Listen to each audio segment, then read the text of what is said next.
La caractéristique principale de ce look, c'est qu'il est très naturel. C'est juste la bouche qui va mettre en valeur tout le maquillage, mais c'est surtout vos yeux qu'on va regarder.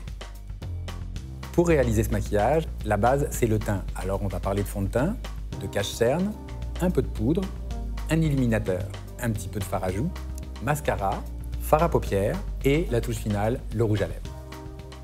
La première étape est le teint, donc j'utilise le fond de teint que je vais appliquer légèrement du milieu du visage et l'étirer vers l'extérieur, de façon à en mettre plus sur la zone T et cacher les imperfections, mais très peu sur la zone extérieure du visage pour éviter la marque du fond de teint avec le coup.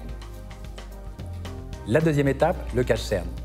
J'utilise un cache-cerne juste pour estomper un petit peu les défauts, cacher les cernes et les petits boutons s'il y en a. Troisième étape, la poudre.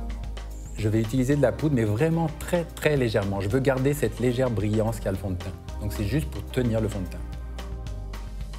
Ensuite, j'utilise un fard lumineux que je pose juste sur les points naturels de lumière du visage. Alors ça va venir capter la lumière et la réfléchir. Ça donne un effet très naturel et c'est toujours embellissant. Suite à ça, je vais juste brosser le sourcil vers le haut et l'étirer vers l'extérieur. Je ne veux pas trop de profondeur dans le sourcil, je veux juste qu'il soit beau. Les fards à paupières, je commence par un fard lumière que j'utilise sous le sourcil et un peu dans le coin interne de l'œil. Ensuite, je prends une couleur plus claire, presque couleur peau, et là, je vais le dégrader sur toute la paupière mobile en remontant un peu dans le creux de la paupière. Ensuite, je vais utiliser un fard à paupières un peu taupe. Je vais commencer par le creux de la paupière. Je vais partir de la ligne des cils et remonter jusqu'au creux de la paupière. Mais j'y vais très légèrement. Il faut toujours en rajouter plutôt que d'essayer d'en enlever quand il y en a trop. C'est beaucoup plus facile. Ensuite, je vais appliquer une très fine couche de eyeliner, juste dans la ligne des cils, juste pour accentuer un peu l'intensité des cils. Et là, je vais appliquer mon mascara. J'applique déjà la couleur blanche qui va poser des fibres sur le cil et donner une sensation d'allongement. Tout de suite après, j'applique la couleur noire.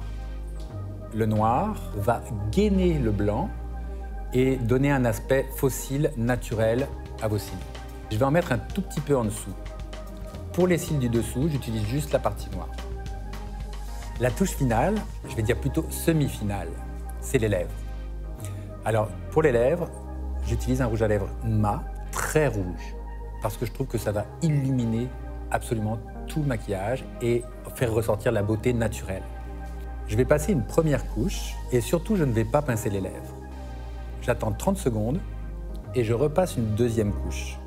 Et là, j'attends au moins 2 minutes sans pincer les lèvres. Après, vous allez voir, votre rouge à lèvres va tenir super bien. Ma touche finale, c'est le fard à joues. Je vais équilibrer le rouge de mes lèvres et l'intensité de mes yeux. Si vous n'êtes pas sûr, on ne se voit jamais réellement comme on est dans le miroir. Faites une photo avec votre téléphone. Et là, vous saurez quoi retoucher, comment le retoucher et si vous êtes parfaite.